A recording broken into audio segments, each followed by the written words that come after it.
This is our sixth and last week of looking at the great story of Moses and the Exodus. Today we're reading from Exodus chapter 33 and Deuteronomy chapter 34.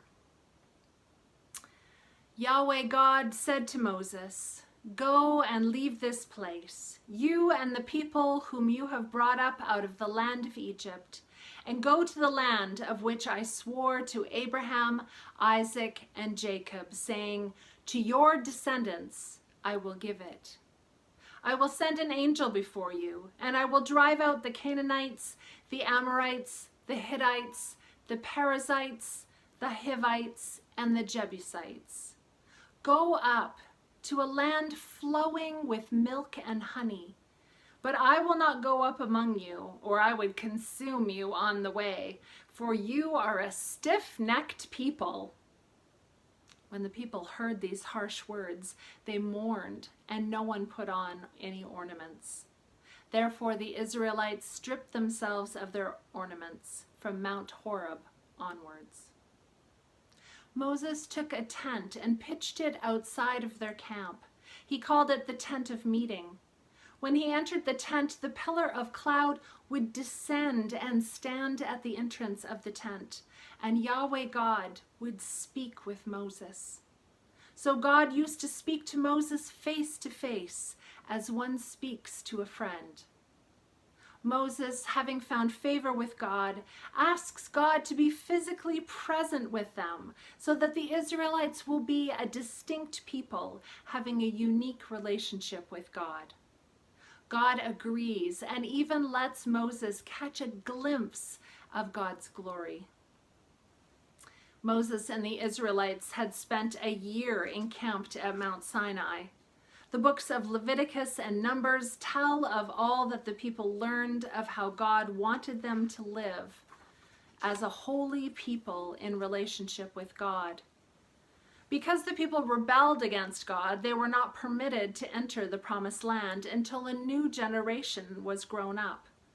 The book of Deuteronomy, or second law, details the second giving of the law to this new generation and their journey to enter the promised land. From Deuteronomy 34. Then Moses went up from the plains of Moab to Mount Nebo, to the top of Pisgah, which is opposite Jericho, and Yahweh God showed him the whole land, Gilead as far as Dan, all Naphtali, the land of Ephraim and Manasseh, all the land of Judah as far as the western sea, the Negeb and the plain, that is, the valley of Jericho, the city of palm trees, as far as Zoar. Yahweh God said to him, "This is the land of which I swore to Abraham, to Isaac, and to Jacob, saying, 'I will give it to your descendants.' I have let you see it with your eyes, but you shall not cross over there." Then Moses, the servant of God, died there in the land of Moab at God's command. He was buried in a valley in the land of Moab opposite Beth Peor, but no one knows his burial place to this day. Moses was 120 years old when he died. His sight was unimpaired and his vigor had not abated. The Israelites wept for Moses in the plains of Moab 30 days. Then the period of mourning for Moses was ended. Joshua, son of Nun, was full of the spirit of wisdom because Moses had laid his hands on him. And the Israelites obeyed him, doing as Yahweh God had commanded Moses. Never since has there arisen a prophet in Israel like Moses, whom God knew face to face. He was unequaled for all the signs and wonders that Yahweh God sent him to perform in the land of Egypt, against Pharaoh and all his servants and his entire land, and for all the mighty deeds and all the terrifying displays of power that Moses performed in the sight of all Israel.